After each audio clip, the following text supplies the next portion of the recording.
that you will That be. 1 That you will million be. is Wait, for wait, my. wait po, Mr. that President. one I'm Mr. million President. I is still for have. my- I still have the floor, Mr. President. upkeep Excuse for me. my As much- medicine. Ngayon po, ang susunod po na magtatanong ay si Congressman Dan Fernandez. You have 10 minutes. Thank you, Mr. Chairman. Magandang umaga po, Mr. President. At sa lahat po ng mga resource persons who are here today, magandang umaga po. Mr. Chairman, Mr. President, sa inyo pong campaign promise, nasabi na po natin na 3 buwan, 6 na buwan po yung ating pong pangako. Pero umabot po ito ng 6 na taon. At dito po sa 6 na taon na to ay naganap ito pong mga allegation of the extrajudicial killing. Sa isang press con po na napanood ko po ay nabanggit nyo po yung reward system na binabanggit nyo po yung 3 milyon para po dun sa eradication ng drug lords. At meron din po kayo nabanggit doon sa 2 milyon naman po para po dun sa mga drugista. At meron din po kayong binanggit doon na second echelon na almost 1 million. Ito po ba ay totoo, Mr. President? Correct. I was fighting a drug war. Doon sa mga manufacturers, sinasabi ko talaga patayin ninyo. Patayin ninyo.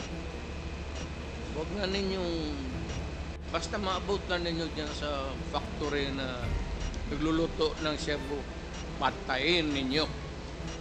Yan ang utos ko. And I assume for responsibility. Okay, Mr. President. Yung mga nasa labas na naglakad, nanhuli, hindi yun. At yung actual nasa factory, sabi ko, ubusin nyo lahat. Lalo na yung mga aliens. And this happened in my city And in other cities in the Philippines.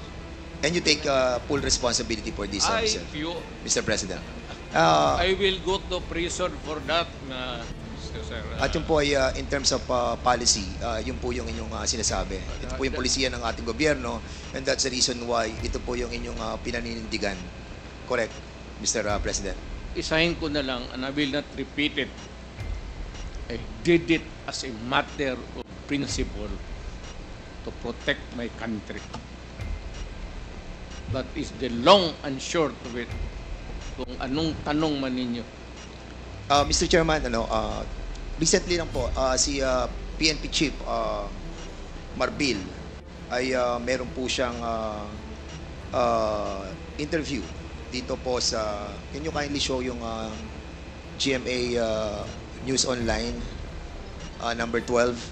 At sinabi po ni PNP Chief Marbil that based on the official PNP data from July 2016 to June 2022, Marbil said that 1,286 officers were affected in the line of duty, with 312 killed and 974 wounded.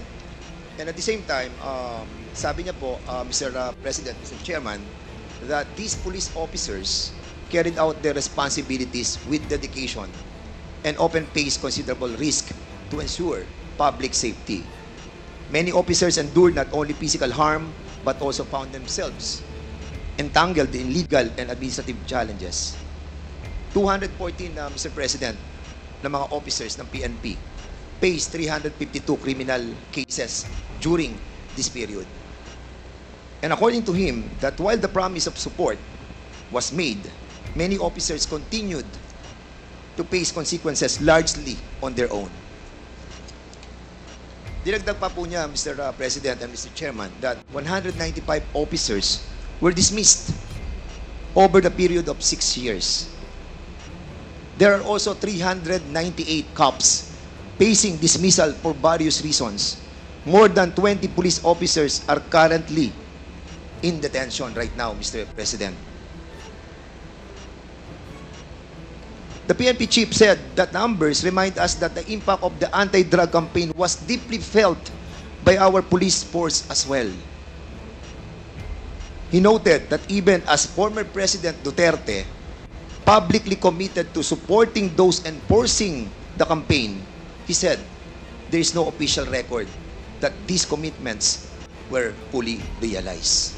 I was not asked even for a minute So, to Mr. tumulong and for what a particular purpose. Then I will now make this promise.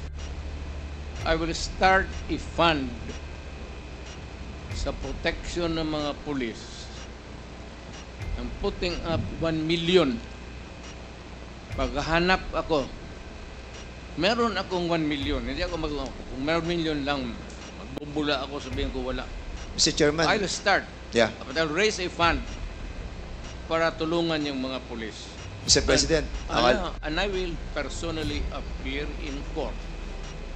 Ako mismo ang Mr. mag-defense counsel nila.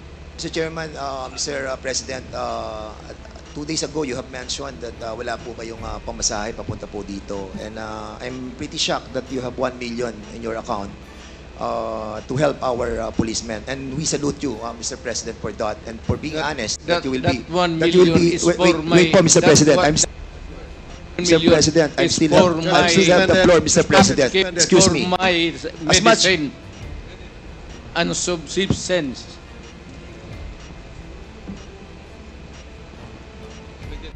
No, suspended tayo, suspended.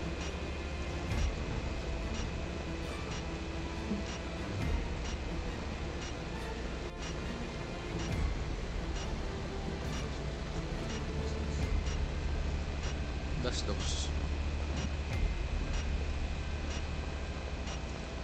Hearing resumed. Again, let me remind everybody to please calm down. Let the person talking finish his sentence first before you interject. Okay? Yun lamang po ang aking paalala sa lahat. Mr. President, Mr. Chairman, yung pong 1 million na ipagkakalob po ninyo will go a long way. And we are very thankful because marami pong mga officers po natin, mga kapulisan po natin na natanggal na po. As a matter of fact, to be exact with that, Mr. Chairman, 195 officers na po itong na-dismiss. Nasira po ang kanilang buhay, nawalan po sila ng trabaho, they were humiliated, their dignity was lost, and Mr. Chairman, Mr. President, that 1 million will go a long way. I will hand to you the 1 Point million of order, Mr. Chairman. before this. Point of order, Mr. Chairman.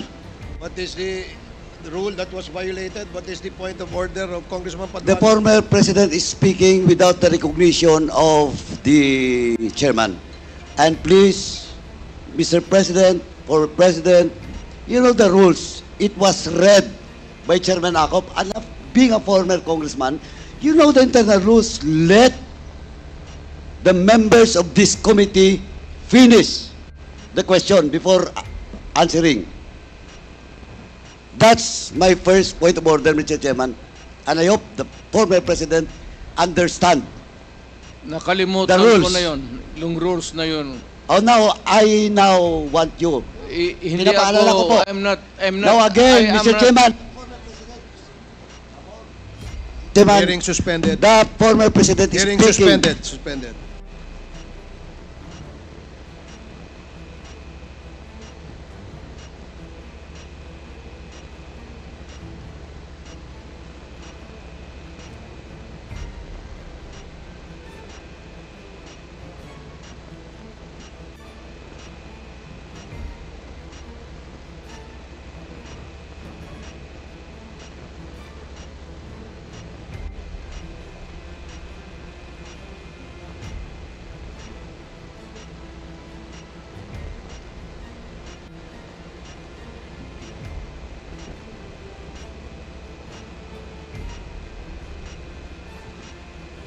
Hearing is resumed.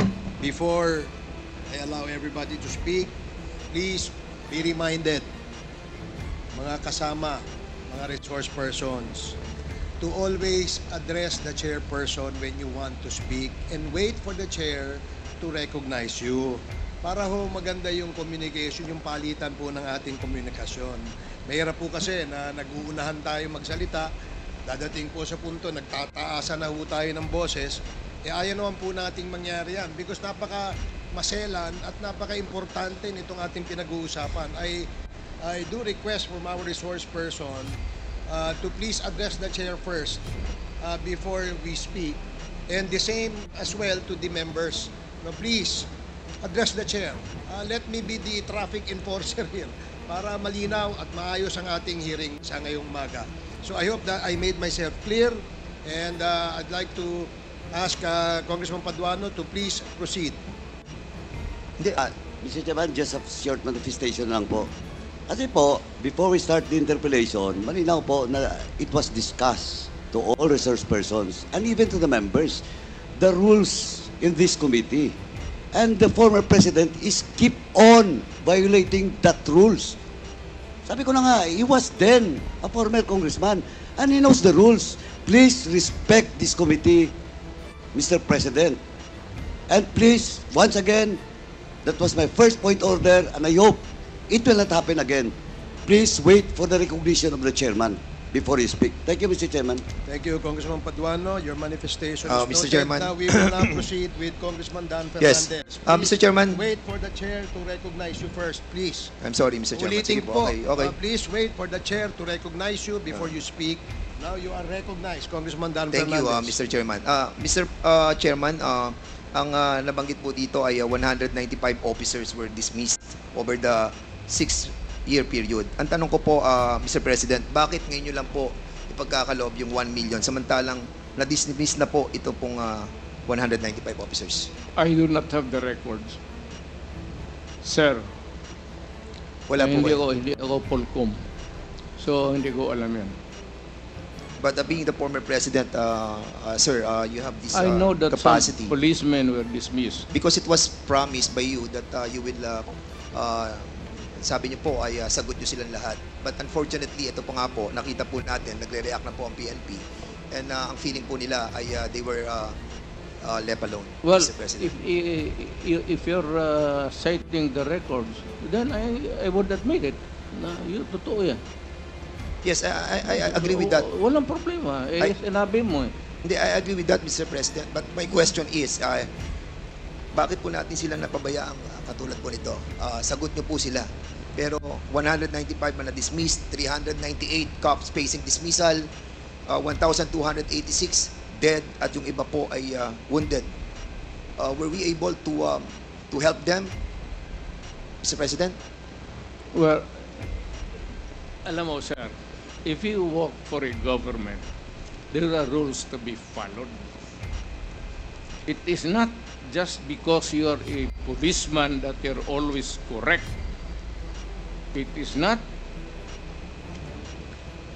safe to say that you are a mayor that you are always correct, that you rule the city by your own. Maraming nagkakamali, and there must be a reason for their dismissal. There cannot be a dismissal without a lawful ground. Kung napaalis yan, sir, meron talagang kasalanan. Hindi mo pwedeng basta i-dismiss mo lang yung pulis. But Mr. President, you Pero ako, pro-police talaga ako. Yes. Pinoprotektahan ko talaga ang pulis. I understand, Mr. President. But you made the promise, Mr. President, that sagot nyo sila. Sagot ko. And yun po ang problema natin, Mr. President, Mr. Chairman, that after 6 years, ngayon lang po tayo magbibigay ng tulong para po sa kanila. Hindi. The record will show, Mr. President. Hindi mo, yan ang record. Hindi, walang record ng bigas, pati pera No, Mr. na President. binigay ko What sa I'm trying to pamilya say, nila. the record will show that wala pong tulong natanggap ang lahat ng ito. Hindi po ako nagsasalita nito, Mr. President. Ang nagsasalita po nito ay si Chief PNP Marbil. Alam mo si Marvin, you remind him, hindi nakalista yung mga bigas na binigay ko sa mga pamilya ng polis, pera, enrollment ng mga bata.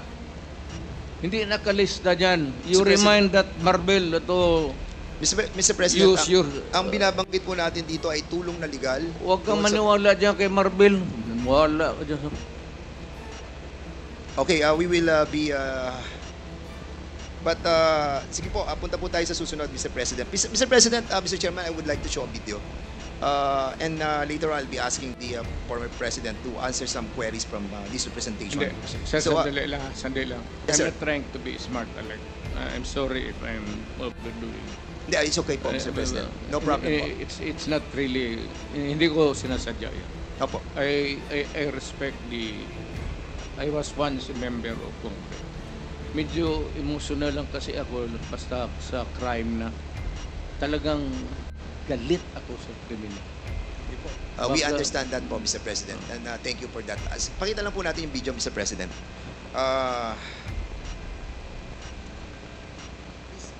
Video, please.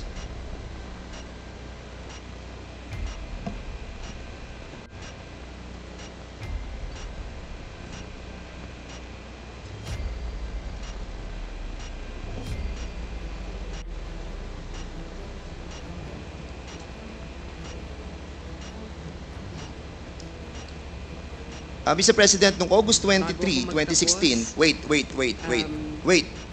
Noong August 23, 2016, doon po sa Committee on Human Rights and Committee on Justice, binanggit po dito yung reward system. At sinabi po ni former Chief PNP, Gerald Bato, tungkol doon po sa reward system. I want to show this video clip, Mr. Chairman, please. Alam ko po na nabanggit ng Pangulo na magkakaroon ng pabuya ang mga magbibigay ng leads tungkol doon sa mga huhuli natin dito sa droga. Alam ko na humihingi ang ating Office of the President ng mas mataas na budget. Nakausap ba kayo diretsyo ni Pangulong Duterte ukol sa pabuya kung ito nga ba'y 2 million sa bawat madadala ng ating mga kababayan na mga drug pushers? Kasama po ba ang mga pulis dito sa pabuya? Sir. Wala pong pili yan, Your Honor. Kung ang pulis ay involved sa droga at siya'y nahuli, yung informant po ay makakatanggap ng corresponding reward na ino-offer ng Presidente. So nag-usap kayo ng ating Pangulo ukol dyan. Magkano po daw ang ibibigay sa bawat informant na magbibigay ng pangalan ng isang pusher? Meron kasi siyang ibang, kasi busy na ako masyado sa aking trabaho, Your Honor. Sabi niya, meron siyang assistant na magti-take charge diyan sa pagdi-distribute. Basta ang last na nasabi niya sa akin is 5 million yung drug load talaga. Yung malalaking drug load, 5 million ibibigay niya. So depende dun sa kanilang anatomy kung saan yung mas mataas. Mas mataas. Pag sa baba, mababa. Ang gusto ko malaman, yung pulis mismo, sa sibilyan, maaari yung 5 million. Sa pulis din ba, makakatanggap sila pag sila ang nakapagtukoy? O dahil kasama yan sa kanilang sinumpang tungkulin, iba naman po ang maaaring ibigay sa kanila? Nabanggit po ba yan ng Pangulo? Nabanggit ng Pangulo yun, kahit na pulis, kasama doon na makakatanggap sa pera na i-offer niya. Pero sa amin naman, internal, meron kaming ibang reward system, di ba? Meron kaming, bibigyan kami ng awards. Or kung talagang meritorious, pwedeng meritoriously promoted yung tao, mapopromote. Meron po kami sariling sistema. So sa dami ng mga hinuli, meron na bang nakatanggap ngayon ng pabuya? I presume, meron na, Your Honor. Hindi ko lang po inaalam dahil hindi ko nakikialam dahil money matters yan. O, sige po. Direkta na kayo kung saan kayo pwede mag-claim. Hindi po ako, hindi dumadaan sa akin. Siguro maganda din na anong tanggapan sa ating gobyerno ang nagdi-disperse niyan? OP? Tanungin ko po si Presidente, Your Honor. Siguro pwede tayong makahingi niyan. Kung meron ng nabigyan, siguro kung ito'y makakasama sa kanyang kaligtasan, maaari namang executive lang ito, hindi na natin i-release. Meron pong gustong Mr. Chairman, Mr. President, will you confirm that the Office of the President humingi po ng mataas na budget para po sa reward system? Sir, can you kindly use the mic, please? Will you kindly use the mic, please? That's correct. So, You have to spend money for operations, for intelligence. Alam mo, sir, if I may be allowed to explain, ang isang pulis, at magtanong ka dito after this proceeding, magpunta ka ng anong istasyon. Ang pulis, hanggang sweldo lang yan. Pati equipments, office material. Pero sabihin mo yung pulis na may sariling fund for an operation day-to-day to follow up cases sa mga criminals. Wala, sir. Magtawag ka ng isang pulis dito ngayon. Magtanong ka, pagkatapos dito. Yan po ba, Mr. President? Kailangan, Go ahead, sir. Yeah, Go ahead, yeah. sir. No, go ahead, sir. kailangan punduhan mo talaga ang pulis. Lalo na if there is a serious crime, kidnapping, ikaw talaga ang pipinance niyan. Walang pera ang pulis na mag-follow up kung saan dinala yung victim, kung they have to spend money or else you end up with nothing. And sometimes pag yung time limit na binibigay ng kidnapper hindi na masunod, pinapatay nila. That's why it's a race against time. Kaya ako, pagka ganito, bas kung na presidente ako, pag yung mga may kidnapping, ako talaga ang nagbibigay ng pera. At ang order ko sa kanila, sir, nandito na lang rin tayo, pag nahuli ninyo, patayin ninyo lahat. Huwag ninyong dalhin sa Sir, pupunta ng presuhan niya, papakainin ko pa yung mga... Mr. President, thank you so much for refraining yourself from speaking bad yeah, words. sir. We appreciate that. No? Nakikita po namin na talagang pinipigilan nyo ang sarili nyo. Takot ako sa inyo, sir. Hindi po, sir. Natutuwa po kami dahil nga nagiging maayos po yung ating Totoo. usapan po, sir. Sir, kasi po may... Sweating nga, so. Takot talaga ako sa inyo. Kami rin po, malamig din po kamay namin dahil Mr. President, medyo nabanggit din po dito ni General Bato during that time that siya po ay tinatanong ni Senator Grace po na sinasabi na sino magdi-disperse doon sa Office of the President. At may sinasabi po si General Bato, sino po ba yung sinasabi na assistant na magdi-disperse po ng pera para sa reward system? Yes. Sino po, Mr. President? Hindi ko na sinong kahiro doon. Kasi may sinasabi po si General Bato na tao na magdi-disperse ng pera from the Office of the President. Sino po yan, Mr. President? Hindi ko na alam talaga. Pagka ganung police operations, actually, it's an official, it's not a hidden item there.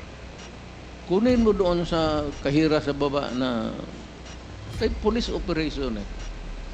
Mr. President, Lahat naman yan police operation. It cannot be funded by, it cannot be, a police operation cannot be funded by private money. That is not allowed by law. pero during the time that you were, during one of your interview, Mr. President, I still remember that you have mentioned that yung pong pera na galing po sa donation ng inyong pong campaign funds will be utilized for the reward system. You mentioned that and I saw the video. And that's a private money, Mr. President. Yes, or galing sa akin. Hindi na private money. Kasi natanggap ko yan. Nakahawak ko na the money I was holding was already when I was in the official na ako. But in accordance with the rule of COMELEC, yung excess money po na ginagamit po natin sa kampanya must be returned back to the COMELEC, Mr. Chair, to the donors, Mr. President. Hindi, yun po sinasabi ng COMELEC, Mr. President. And yun po yung batas na atin po dapat sundin. Tanungin kita, sinong kandidato nagsauli? Mr. President, you cannot ask question. We will be the one asking question. That's why I said, Kasi po kami po, pag nakakatanggap po, Because Mr. President, I still have the floor. Congruous. Mr. President, I kasi po ako pag nakakatanggap, kakaunti lang po yung nabibigay sa ating donation. So kulang na kulang pa po. And we believe that you have mentioned that excess money was utilized for the reward system. Is this true, Mr. Public President? interest. To protect public interest. Kaya nga po, Mr. President, Yes. na-utilize po yun. Yung sa, Yes, correct. Thank you, Mr. President. Mr. President, binanggit po natin, isa sa mga pronouncement din po ninyo that in no matter, sabi niyo po, that you won't apologize to the thousands of people who died and families who suffered because it is your belief that it's worth killing drug addicts and pushers. Dahil nga sa sinabi niyo rin yung don't destroy my country because I will kill you. Nabanggit niyo po ito, Mr. President. And Correct. would you also agree with me, Mr. President, that there are so many forms and ways how to destroy a country? Again, sir? There's a lot of ways to destroy our country. Is it correct? There's a lot of ways, Mr. President. Maraming paraan para wasakin po ang ating bansa. Oh, of course. Di ba? Hindi lamang po ang pagsugpo sa illegal drugs. As a matter of fact, Mr. President, Rebellion. yes, correct. Yung pong tinatawag po nating economic saboteurs, yung pong mga sumisira ng ating kalikasan, yung mga nagpapasok ng mga illegal, yung mga smuggling sa ating pong mga costume, yung pong mga droga na pinapasok, yung mga illegal na bigas, yung pong mga asukal at iba pa. And at the same time, Mr. Chairman, yung corruption also. And at the same time, Mr. Chairman, ito pong tinatawag nating conniving with the different enemies. These are forms and elements in destroying our country. Mr. President, your pronouncement that don't destroy my country because I will kill you. Does this pertains to all of these elements, Mr. Hindi naman. Sir, I was really particularly worried because yung droga kasi ang target yung mga bata.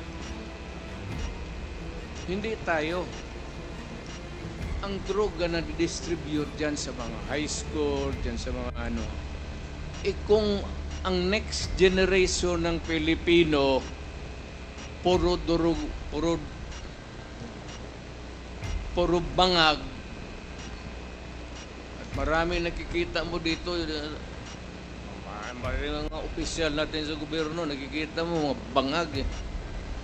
Alam mo na kung sino ang bangag. Tinatawag nila. Kaya ako, sir, I'm just being, I was being a father of the city. But talagang galit ako sa kriminal. Yes. And would you Naggalit ako sa kriminal. And would you agree with me, Mr. President, that doon po sa inyong war on drugs, yung mga reported, majority of those that were reported killed on war on drugs were not really all drug addicts and pushers? Would you agree with me?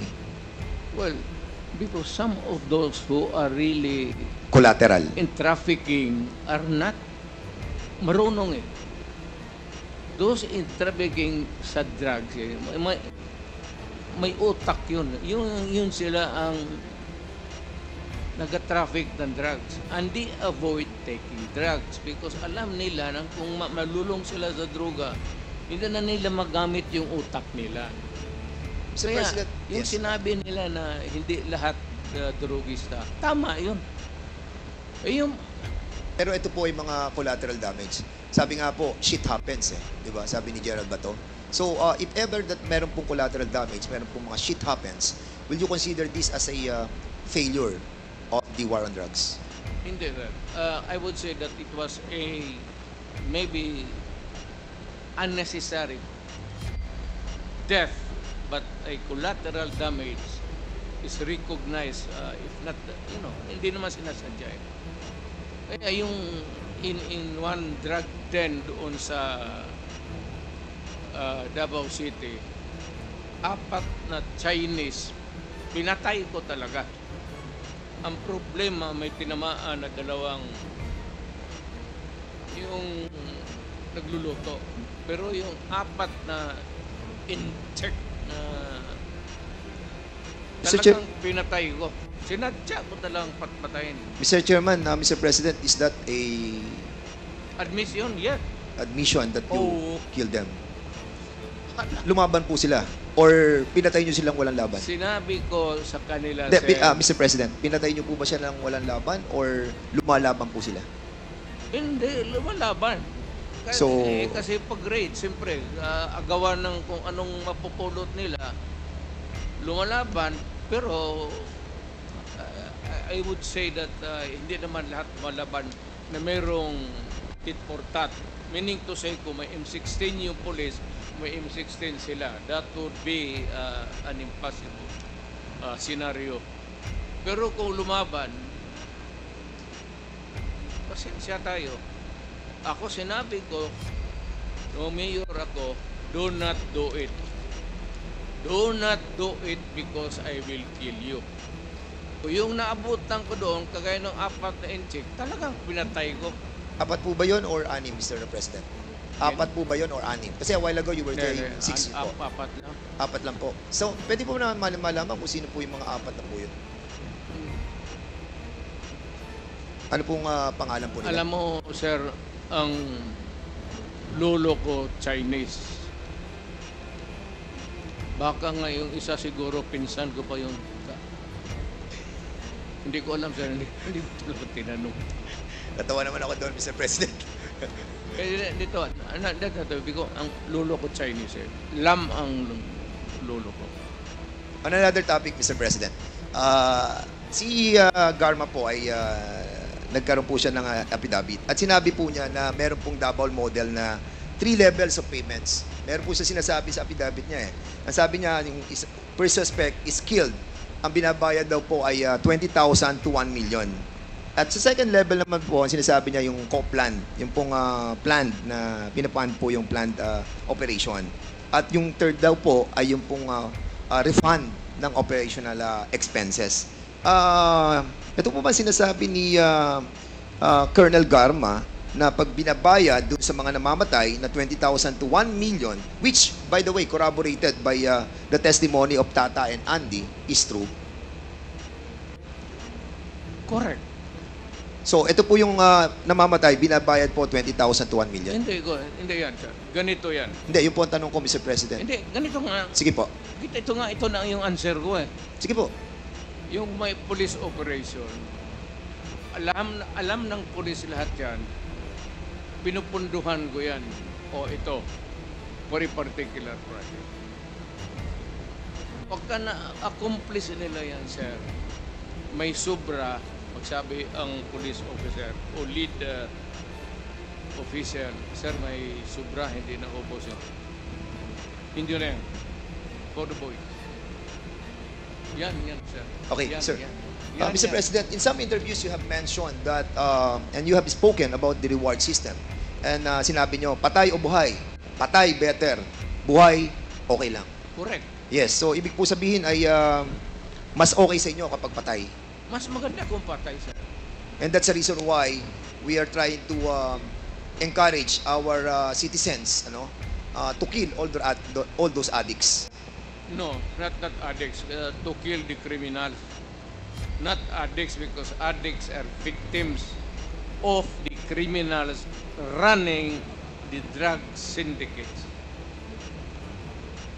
Mr. Mali yan, sir. Mali Mr. yan. Mr. Mali President, yung kasi there is a report na nagsalita po kayo noong July 1, 2016 that was covered by The Guardian.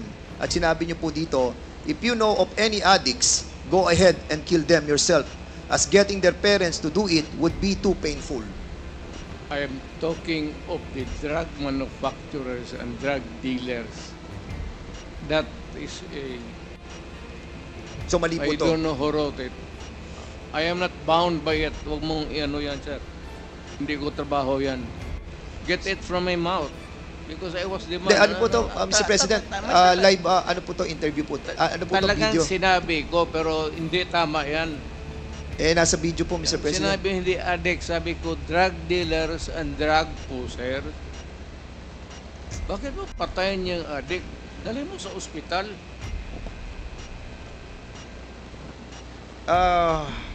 Si common sense.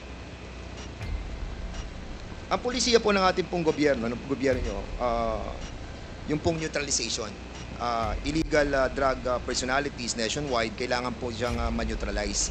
And as a matter of fact, ito po ay issued ng Memorandum Circular Number 16/2016. And according to General Gamboa, when I heard it in the Senate, sabi niya confidential po to. At nakakaalam lamang po ay yung mga mga commander.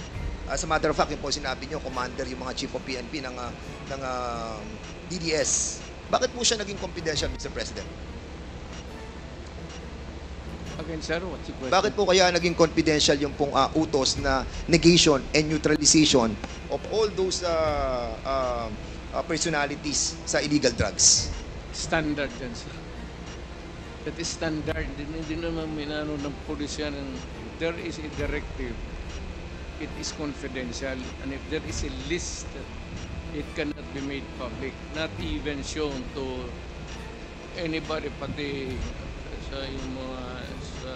Kasi Mr. President, kung connectivity negation news. and neutralization, alam naman po natin, according nga kay Chairman Abante during our discussion, na ang meaning po ng negation ay patayin, neutralize, patayin. So, is there really an intent to hide this and make it confidential in order the lower ranks ng ating No, kapulisan sir. na hindi po malaman Wala yung inyong akong- kautusan? I will admit na ang order ko yung mga drug manufacturers, pati yung mga big time drug distribution, patayin. Hindi ko, I will not deny it. At kung ako mabalik ako pagka-mayor, dublahin ko yun. And I want to make it clear, Mr. President, Mr. Chairman, that nung panahon po ng ating pong Pangulong, dating Pangulong Rodrigo Roa Duterte, meron po tayong 210,000 na mga kapulisan. And during that time, kung titignan mo yung mathematical computation, if ever na nagkaroon po tayo ng 20,000 na killed during that time, ay kung magkakaroon po tayo ng ratio na 1:1, ay sasabihin po natin that majority of the members of the PNP ay hindi naman po na-involved dito po sa war on drugs. Would you agree with me with that, Mr. President? Yes, sir. Mayroon kasi yung mga drug enforcement units na sila. Sila lang po yung na-involved. Not all policemen, any police department of a city or a province are dedicated to the drug operations. Meron talaga yung unit, sir, hindi lahat. There's the anti-smuggling, anti-narcotics, ganun, may especially ano. Thank you, Mr. President. Mr. Chairman, meron kayong nabanggit sa Guardian. Sa Guardian, noong pong July 1, 2016. At sinabi po ninyo dito, Mr. President, Mr. Chairman, during the campaign, you said 100,000 people would die in this crackdown. With so many dead bodies dumped in Manila Bay, that fish there would grow fat from feeding on them.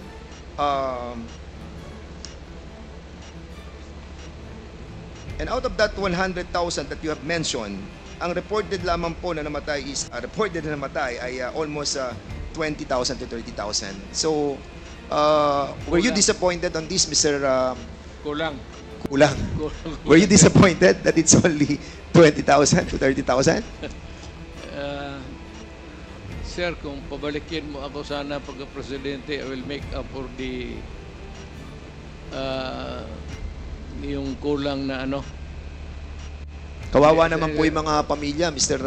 Well, Mr. President. Actually, marami po mga napatay na hindi po nabibigyan ng hustisya, and I think this is not a laughing matter, Mr. Chairman. This is my message, sir. Yes. Pagka pumasok ka sa droga, pumasok sa krimen, iyo yan. But- iyo yan. Yes, but Mr. President, you manifested. Yes. And they heard me say that do not do it because I will kill you. Yeah, but you manifested a while. Narinig nila Yes, yan, Mr. sir. I understand po. You manifested a while ago that those that were killed during the war on drugs were not all addicts and high-value targets. Iyan ang Kaya hindi po nagmamatch yung... that would be a matter of mathematical ano, sir. Hindi lahat talaga tama ka. Okay. It could not be na lahat durugista or even connected with drugs. And because of this pronouncement nyo, Mr. President, because you have mentioned of the reward system, doon po sa nabasa kong sa news, and if I may, police were outsourcing extrajudicial killings. to the same vigilante gang they accuse of murder. Officials of the PNP, andyan po, kung mababasa po ninyo, coordinated with vigilantes, selected targets to credit for murders, and on occasion paid for assassinations in the name of the war against drugs. So in other words, Mr. Chairman, because of this war on drugs na pronouncement po ninyo, yung pong anti-drug vigilante group existed because of this tinatawag po nating outsourcing ng mga pulis. Like what happened, Mr. President, nung kami po ay nag-imbestiga dito na si Colonel Santi who testified under oath and made an affidavit na sinasabi po niya na nag-hire po sila ng killer para po kay General Barayuga. At binayaran po nila ng 300,000 pesos. Will you agree with me, Mr. President, that General Barayuga was a victim of extrajudicial killing? I'm sorry, sir. I'm not. Wala talaga akong isabi dyan. Hindi ko alam ano sinasabi mo. This happened, Mr. President, during your time. Yeah. But you don't know what happened to General Barayuga? Wala akong. Mr. Chairman, kasi po panahon po ninyo to nung mamatay si General Barayuga, and it saddened us kung hindi po natin alam kung ano po nangyari doon sa kaso yun. Yan ang problema eh. Gusto ko rin malaman kasi it was during my time. I am as much interested as you. Kasi Mr. President, General po to. Pero yung utos ko, Opo. inaamin ko, Na ano po? walang problema yan. Hindi nyo po ba inimbestigahan itong tungkol kay General Barayuga? Pero nakialam dyan, sir. Kindly wrap up. Kasi po, Mr. Mr. That is a personal, maybe, I do not. Kasi po si Wala akong na magpatay ng general. Kasi po, ito pong si Colonel Hector Grijaldo na siya pong nag-aakusa sa amin that kami daw po ay pinuwersa namin siya, kinuors namin siya, hinaras po namin siya.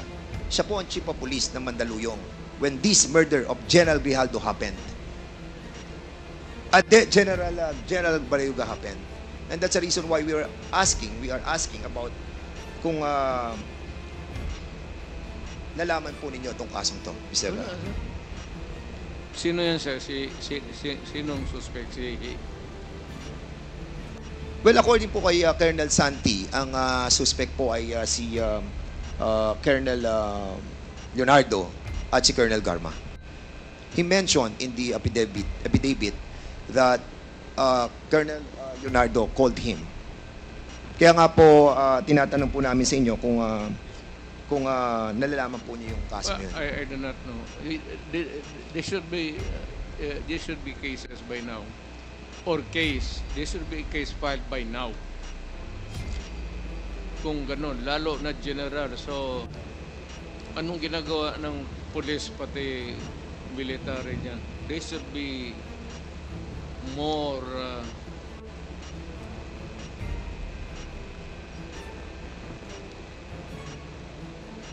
more active.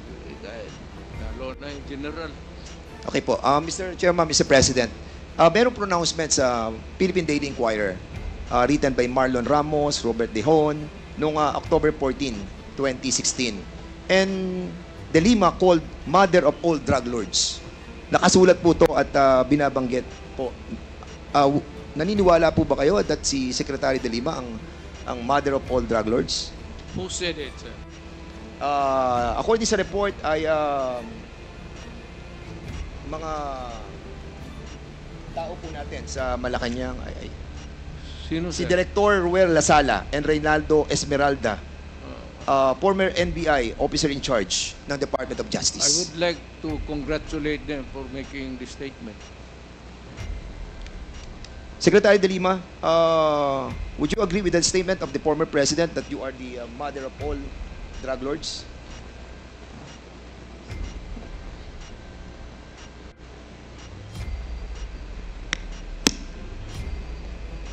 Absolutely false. that is a fictitious, bogus allegation against me. And then they filed cases against me. Kinasuhan po ako nila ng mga kaso tungkol sa droga. Initially, consummated illegal drug trading. Inamend nila into conspiracy to commit illegal trading. 30 kaso yung sinampa sa akin. Absuelto na po ako dun sa 3 dahil wala po akong kinalaman sa illegal drugs. Kasama lang ho yan sa naging propaganda nila. Kasama lang ho yan dun sa mga para meron silang isang figure, a prominent figure, at si Senador De Lima ho yun noon, noong 2016, na doon ang magiging atensyon ng bansa, atensyon ng mundo, na itong babaeng ito ay the mother of all drug lords, the believed drug trade queen. Ano pong nangyari doon sa mga nag-akusa sa akin, yung mga believed convicts, mga nung una, yun ang mga sabi nila, kung ano mga sinabi nila, na nag-raise funds ako. Pero kinalaunan, binabawi ho nila yung kanilang mga akusasyon against me. I was cleared of all 3 drug cases. I underwent the whole process. Dumaan po ako sa buong proseso kahit mahirap, masakit para sa akin. Kinulong ako ng almost 7 years na hindi na po nila yan mababalikan dahil sa pagkagalit nung pinaka-mastermind nung pag-persecute sa akin na inimplement nung kanyang Secretary of Justice, si Vitaliano Aguirre, at meron pang mga ibang handlers na siyang mga kumausap dun sa mga nagtestigo against me. So that is absolutely false. That is a slanderous accusation against me. Thank you po. Mr. Chairman, Mr. President, meron po ako nabasa na news observer nung 2017. At ito po news article tungkol kay Las Cañas, who claims he was a former DDS leader and personally killed about 200 people. Sinabi niya po sa Senado, the squad was formed under the guise of an anti-crime unit within the Davao Police. He says, given the task of the team was, he says, given the task of eliminating hardened criminals and later political opponents and journalists critical of Duterte's rule. He alleged regularly took direct orders from sa inyo po about who to kill and how to dispose of the bodies. Las Cañas claims those shocking words: throw them in the ocean or in the quarry, bury them, make sure there are no traces of the bodies, were spoken by Duterte at one of the dozens of alleged meetings with the DDS. The police hit squad was paid based on the value of the targets, he says. So, Mr. President, ang tanong ko po, totoo po ba ang sinasabi ni Las Cañas? Gano'n nyo po ba katagal nakakilala ang taong ito? Storyteller yan, sir. Si Raulo. Pero matagal nyo na po siyang kilala? Pero, police, pero later on, maybe because sa karaming pinatay niya, hinabol siya ng mga kalag. What's kalag in? Espiritu. Ang espiritu ng pinatay niya. Medyo bungog ngayon. May 3 dekada nga po ba siya na nagsilbi sa inyo? Kasi binabanggit niya dito, in his more than 3 decades of service, admitted that he was blindly loyal to the cause and saw his work as a noble form of public service. Mr. President, for a while, we were risking our lives for the welfare of the majority of the people. I felt that I was serving the country for the greater good. Yun po yung kanyang parang naramdaman nung ipinaglalaban niya yung 200 people na kanyang pinatay dahil naniniwala po siya sa nobility ng kanyang sinasabi po ninyo na this is being done because of public service. I am now... Yes, sir. May hero complex yung buang na yan. Sino man maniwala ka ng istorya na gano'n? Meron pa po siya sasabi, Mr. President.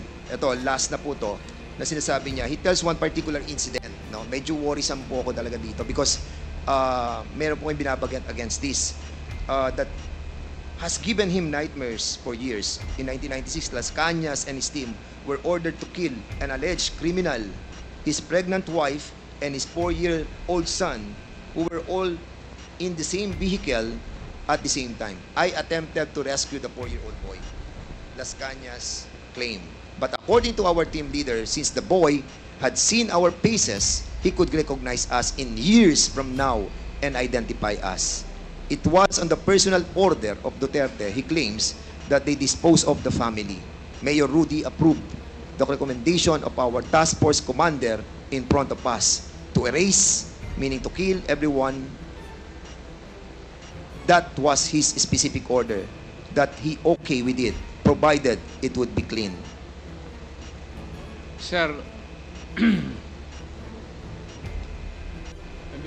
medyo matas-taas ito lang, ano ko, sir.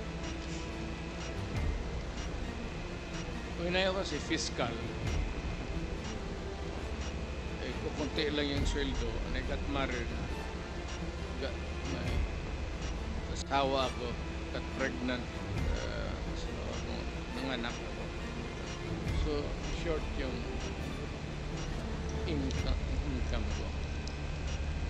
Nagturo ako to augment my income sa Police Academy sa Davao City for about almost 7 years while I was a prosecutor. Wala akong tinuro na ganun sa kanila. By the book, at hindi naman ako gabong hipokrito na magsabi sa kanila, ito ang gawin mo, tapos pagdating doon, sabihin ko sa kanila na iba ang gawin. That's a very complex thing to do kung ako ang tinutukoy mo sa pangyayari niya. I cannot imagine myself teaching criminal law sa Police Academy doon, pagkatapos iba ang sabihin ko sa kanila sa likod. How? Mr. President, if I may, no? Sinabi rin po ni Las Cañas dito that kayo raw po yung Lord of all drug lords. Ano pong masasabi niyo po dito? Ano po? Kayo daw po ang Lord of all drug lords. I cannot. Ikaw, alam mo man ako, sir. Papabili siguro ako ng mga aspirin, gano'n, pero Paki-explain po properly, Mr. President. Hindi po namin masyado maintindihan. hindi ako dadating ng pagka-presidente, sir, kung gano'n ako. Sir, can you kindly tone down your voice? Oh, yeah, yes. We're just trying was to... just no, emphasizing Mr. President, the we're just point asking that to clarify alam your ng statements. Pulis, alam ng lahat ng tao ng Pilipinas, mayor ako, hindi ako dadating ng pagka-presidente kung ganun ako katurpe. Hindi, sinasabi That's your lang po last namin, Mr. question, President, Congressman kung Fernandez. kayo po yung Lord of all drug lords na sinasabi po ni Arturo Las Cañas. Yung po ang tinatanong ko. Mr. President, okay. Lastly, Mr. President. That's your last question. Yes, Again, last na po to. Congressman Dan Fernandez. Mr. President, meron po kayo sinabi nung 2016 sa interview nyo po that you have planted evidence during your time as a fiscal. Is this true? Hindi po totoo. That's garbage, sir. So yung pong nasabi nyo sa video, hindi po siya totoo. Alam ng mga pulis yan. Yung planting of evidence. Hindi talaga ako. Kasi Mr. President, yung po yung napanood ko at sinabi nyo po kasi. Kaya kami naman po ay, we are basing on the video that we have seen at nakita po namin yung sinasabi nyo na nagpa-plant po kayo ng evidence and we wanted to find out. Kasi yung pronouncement nyo po was construed by the members of the PNP organization that they can do freely the planting of evidence. That's illegal. And I said I was teaching them criminal law. Yeah, but the problem, Mr. Criminal President, evidence. is your announcement or your pronouncement that you have done that, yung sa planting of Kung evidence. hindi yan sa libro, sir, na tinuro ko, hindi totoo yan. Siguro, ipakita lang po natin yung video. Yung last na po to para at least election days. We planted evidence. We arrested persons, but we released them. But telling him that it was this person who squealed on him. And then we, when he goes out but killing, then we said that it was this fellow who really did it, who did you in. We first planted the intrigues so that we would know where they were from, where they came from. It was not until I was the favorite whipping boy. So, Mr. President, hindi po totoo yan nasa video po. Ano po, Mr. President? Totoo yan. So, nagpa-plant po talaga kayo ng evidence? Well, that was a part of the strategy as a mayor and as the leader of the law enforcement agency in the city. Thank you, Mr. President. At maraming po salamat, Mr. Chairman, and I'll be yielding back my time. Salamat, Congressman Dan Fernandez.